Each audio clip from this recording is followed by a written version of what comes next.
public comments lined up. Yeah, we want to unpack what was proposed, what actually made it into law, like that One Big Beautiful Bill Act or OBBA, and fundamentally what it means for your money, your future planning.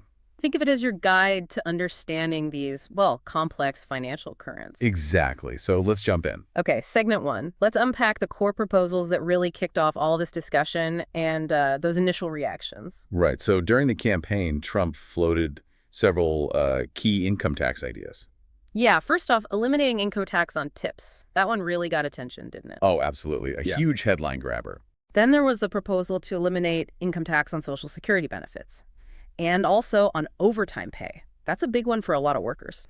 And he even floated the idea, maybe tax exemptions for certain groups, firefighters, police, military, veterans. And remember that historical reference going back to the 1890s. Yeah, the idea of just tariffs, no income tax at all, a kind of a historical model suggestion. So how did the experts react? Well, the reaction from economists, policy folks, it was strong. And pretty immediate. Strong how? Many, like Marcus Schneider from the University of Denver, basically, well, they slammed the plans, called them inadequate. Inadequate. Anything else? Yeah, and even, quote, a blatant last-minute political stunt just to sway voters. That was Schneider's take. Wow. Okay. So what was the main worry behind that kind of language? The core concern really was the numbers. The worry was that these exemptions, they would almost certainly balloon the deficit. Balloon the deficit. Yeah. And lead to cuts down the line. That was a big fear. So, while the ideas sounded maybe appealing to some voters, the math immediately raised red flags for the experts. a stark warning right away. Okay, let's zoom in on one specific, really significant part. Getting rid of the tax on Social Security benefits. Right. Can you walk us through how those benefits even started being taxed? Because it wasn't always like that, was it? No, you're right. It wasn't. It's actually a relatively recent change in the grand scheme of things. When did it start? The taxation of Social Security benefits, it was first introduced back in 1983, and then it was expanded again in 1993. And why? What was the reason then? Pretty straightforward, actually. It was to shore up the Social Security Trust Fund. Both times, the fund was facing solvency challenges. So it was basically a strategy to bring in more revenue, keep the system afloat. Okay, so that's the history. How does it work now? What are the income levels, the thresholds that decide if your benefits get taxed? And what's this combined income they use? Oh, good question. So combined income, it's basically your adjusted gross income plus any tax-exempt interest you might have, plus half of your Social Security benefits for the year. Okay, AGI, tax-exempt interest, half of benefits. Got it. And the thresholds based on that. Right. So if you're single and that combined income is below $25,000, no tax on your benefits. And for couples. If you're filing jointly, the threshold is $32,000. Below that, again, no tax. But what happens if you're above those levels? Okay, then it gets tiered. For single filers, if your combined income is between $25,000 and $34,000, up to 50% of your benefits could be taxed. 50%. And for joint filers? Same idea, different numbers. Between $32,000 and $44,000, up to 50% of benefits can be taxed. And then there's a higher tier. Yes. If your combined income goes above $34,000 single or above $44,000 joint, then up to 85% of your Social Security benefits are potentially taxable. 85%. Okay. Now, something really crucial about those thresholds, those $25,000, $32,000 numbers, they haven't changed with inflation, have they? Exactly. And that is a critical detail. Because they're not indexed for inflation, year after year, more people get pulled into paying tax on their benefits, even if their actual purchasing power hasn't really increased. So the tax net just keeps getting wider. Precisely. Think about it. Back in 1983, maybe 10% of beneficiaries paid tax on their benefits. Fast forward to, say, 2025, at projections from Bankrate CBS News, they estimate it's closer to 40%. Wow, 10% to 40%. That's a huge shift just because the goalposts haven't moved with inflation. Right. It helps the system collect more revenue, sure. But it means more seniors, even those with, pretty moderate incomes, find themselves paying taxes on those benefits. Okay, let's talk hypotheticals for a second. What if that tax was completely eliminated, like the proposal suggested? What's the price tag on that? Well, the Penn Wharton budget model, they ran the numbers, their estimate. Eliminating the income tax on Social Security benefits would cut federal revenues by somewhere between $1.45 trillion and $1.5 trillion. Trillion, with a T. Trillion over just 10 years. Okay, $1.5 trillion less revenue over a decade. What does that do to the Social Security Trust Fund itself? The one we were just saying this tax was meant to help. It directly impacts its solvency. That kind of revenue loss, according to the same model, would likely accelerate the date the trust fund is projected to run out of reserves. Accelerate it by how much? From the current projection of around December 2034, it would likely move it up to December 2032. So 2 years sooner. A $1.5 trillion hit, 2 years knocked off the solvency date. That's not just abstract math. What does that actually mean for someone getting benefits if Congress doesn't step in somehow? It means potentially painful choices. If the fund is depleted and no action is taken, the Social Security Administration itself estimates they might have to cut benefits across the board by about 17%. 17% cut, just like that. That's the SSA's number. Other groups, like the Committee for a Responsible Federal Budget, they've put the potential cut even higher, maybe closer to 25%. That's a quarter of someone's benefits gone. Are there wider economic ripples, too? Oh, definitely. The Penn-Wharton model also projected some broader effects, things like reduced incentives to save and work. Less saving, less working. Yeah. And then looking longer term, by 2054, they projected maybe a 4.2% fall in the capital stock that's like less investment in machinery, buildings, technology. Which it's growth. Right. And also maybe a 1.8% fall in average wages and a 2.1% fall in overall GDP. So real economic consequences. And is it just Social Security affected by this potential revenue loss? No. There's a potential hit to Medicare, too. CBS News reported that Medicare could lose around $650 billion in revenue over 10 years because some of the income tax revenue from Social Security benefits actually flows to Medicare's Hospital Insurance Trust Fund. So Medicare's insolvency date could move up as well? Potentially, yes, from maybe 2036. Possibly pushed up to 2030. Okay, so major potential consequences for both programs. If this policy eliminating the tax did happen, who really wins and who loses? It sounds like different groups would be affected very differently. Absolutely. It raises big questions about, fairness, intergenerational equity. Penn-Wharton did what's called a dynamic distributional analysis. It basically models how different groups fare over time. And what did that show? It showed that yes, over 95% of current retirees would likely benefit in the short term, and higher income retirees would see the biggest gains. How big? Well, for example, maybe a 70-year-old in the top fifth of the income distribution could see their lifetime welfare increase by up to $135,000. Significant gains for them. But there's a however, isn't there? There is. The analysis also showed that pretty much all future generations, especially households not even born yet, they'd likely be worse off. Worse off how? Using thousands of dollars in projected lifetime welfare. For instance, a newborn today might end up losing about $10,000 over their lifetime under this scenario. So let me see if I have this right. It's a shift. Immediate, pretty substantial gains for older, often higher income households. Right. But the cost is basically borne by younger generations and even future ones right across the income spectrum. That's essentially the trade-off the model highlights. A real tension between providing relief now for some versus ensuring long-term stability for everyone else later. A potential generational wealth transfer. A stark generational trade-off, indeed. Okay, let's pivot now. Let's talk about what actually happened with the legislation, the One Big Beautiful Bill Act, OBBA. Right, OBBBA. There was all this campaign talk about eliminating taxes on Social Security, but OBBBA didn't actually do that, did it? No, it did not. And this is where a lot of confusion, maybe some frustration, came in. Despite the earlier proposals, the final OBBA legislation did not include a full repeal of the income tax on Social Security benefits. So what did it do for seniors then? Instead, based on analysis from the Tax Foundation, Devin Carroll, places like that, OBBA introduced something different. An additional standard deduction specifically for seniors. An extra deduction. How much? It's $6,000 per individual senior.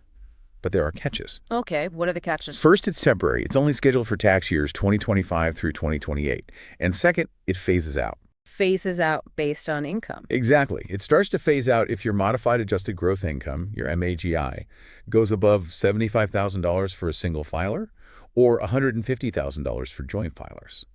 So higher income seniors wouldn't get the full benefit or maybe any of it. Okay, so a temporary $6,000 deduction that phases out. That's quite different from no tax on Social Security. Why the big difference between the promise and the reality? Yeah, this really gets into the weeds of how laws get made in Washington, particularly the Senate Are you rule. talking about reconciliation? Exactly. The Byrd Rule in the budget reconciliation process. It's a mechanism that lets certain types of budget-related bills pass the Senate with just a simple majority, 51 votes, instead of the usual 60 needed to break a filibuster. Okay, so it makes some bills easier to pass, but It has very strict rules about what can be included. And crucially, the Budget Act of 1974 specifically prohibits using reconciliation to make changes to the Social Security program itself. Because Social Security is classified as mandatory spending, it's sort of walled off from these fast-track budget procedures. Any direct change to how Social Security benefits are taxed or the program structure, that would require a regular bill, needing broader support, likely that 60-vote majority. which they presumably didn't have for a full repeal. Apparently not for this particular bill. So they couldn't use reconciliation to directly eliminate the tax on benefits. The additional standard deduction, though, that's a change to the general tax code, which can sometimes be done through reconciliation. Ah, so it's a workaround, a tax code change that affects seniors, rather than a direct change to Social Security rules. Precisely. It's a legislative maneuver dictated by the rules of the Senate. But that nuance gets lost, doesn't it? Especially when, as you mentioned, official communications might still talk about no tax on Social Security. Right. And that disconnect really fueled public reaction. We saw comments like on Money Instructor, people calling the OBBBA deduction a bait and switch. Yeah. You can understand the frustration. Yeah, especially when you hear that double taxation argument again, people feeling they paid in all their lives and now. And now they still face taxes on the benefits, even if slightly reduced for some by this new deduction. It feels unfair to many who see it that way. And some people pointed out perceived inequities within OBBBA itself, didn't they? Comparing the senior deduction to, say, the tax break on tips. Yes, that comparison came up. The idea that someone earning up to $150,000 could potentially get a $25,000 tax-free benefit on tips, while this $6,000 senior deduction starts phasing out at just $75,000 MGI for singles. It highlights how different groups might feel the impact or lack thereof from these changes. It really does. And interestingly, if you look at the Tax Foundation's distributional analysis of OBBBA, it suggests the $6,000 deduction actually provides more relative benefit to lower middle and middle-income seniors, As opposed to the original proposal of fully exempting all Social Security benefits. That, according to their analysis, would have given the largest dollar benefits primarily to higher-income seniors. So the actual law had a different distributional effect than the initial proposal would have. More targeted towards the middle, less towards the top. That seems to be the case based on that analysis, yes. Okay, let's broaden the scope again. Beyond Social Security tax, what about Trump's other big idea for revenue? Tariffs. Ah, yes, the tariffs. The proposal was pretty sweeping, a 20% universal baseline tariff on imports, and then an even higher rate, maybe 60%, specifically on goods from China. And the idea was this would replace the revenue lost from income tax cuts? And that was the suggestion. But economists, well, they were skeptical, to put it mildly. Why? What did the numbers say? A CNBC estimate suggested these tariffs might raise about $3.8 trillion over 10 years, which sounds like a lot until you compare it to what income taxes bring in. Which is? Around $33 trillion over the same period. So the tariffs would leave this massive hole nearly $30 trillion, according to that estimate. A $30 trillion shortfall, that's significant. Yeah, hugely significant. And beyond just the revenue shortfall, economists pointed to other major downsides. Like what was? The Tax Foundation, Keith Gaddy at TCU, they argue tariffs are a really distortive way to raise revenue. They mess with market prices, consumer costs. And they invite retaliation, right? Exactly. Foreign countries hit back with their own tariffs on American goods, which hurts U.S. exporters, farmers, manufacturers trying to sell overseas. Professor Gaddy called tariffs a historically bad idea. So not just insufficient revenue, but potentially damaging to trade and industry. That was the strong consensus from many economic analysts. Okay, shifting gears slightly within the administration's focus, there was a big emphasis on fraud and waste at the Social Security Administration, appointing Elon Musk to head up a Department of Government Efficiency, DOGE. Yes, DOGE. And one specific claim, often heard, was about, millions of dead people still getting benefit checks. Was there much truth to that? Well, like a lot of these claims, there's usually a grain of truth, but the scale often gets exaggerated. Yeah. Yes, improper payments happen sometimes. But the idea of millions of deceased beneficiaries getting checks, audits didn't really bear that out on a massive scale. What did the audits find? An OIG audit in 2023 looked at records for people over 100 years old who didn't have a death record filed. They found nearly 19 million such individuals, which sounds alarming. But when they checked, only a tiny fraction, about 2%, were actually still receiving benefits improperly. 2% of that specific group, so not millions across the board. Correct. And the SSA's position was that the cost of constantly cross-checking and updating all those databases to catch every single case probably outweighed the relatively small amount of improper payments being made in that specific centenarian category. So while fraud exists, it wasn't maybe the systemic flood some suggested. But under this focus on efficiency, what actual changes happened at SSA, things that people might feel? Oh, there were definitely tangible changes, significant ones. According to Bankrate, over 7,000 SSA jobs were cut. That's about 12% of their workforce. 12% cut. That must impact service. You'd expect so. And alongside that, 47 Social Security branch offices across 24 states had their leases terminated. They were closed. 47 offices closed. Where? All over, but some are in rural areas. And in those cases, residents might now be facing drives of over 100 miles to get to the nearest SSA office for in-person help. Oof.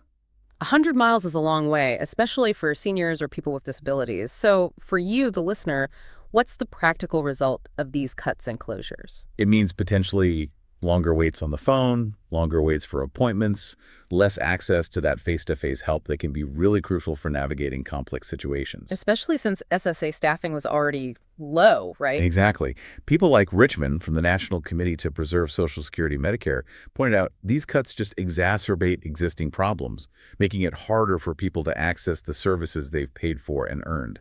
Efficiency, perhaps, but at a clear cost to accessibility and service. It seems like a running theme trade-offs. Okay, let's pull back to the really big picture.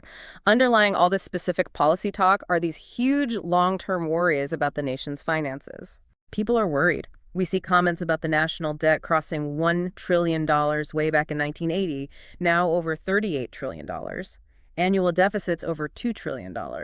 These numbers are staggering. They really are. Yeah. And they form the backdrop for these debates about Social Security funding.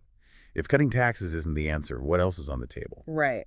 What other solutions get discussed for Social Security specifically? Well, one idea that comes up frequently is adjusting the Social Security tax cap, the FICA tax. Explain that cap again. Sure. Right now, employers and employees each pay 6.2% Social Security tax on wages, but only up to a certain income level each year. That's the taxable maximum, or the cap.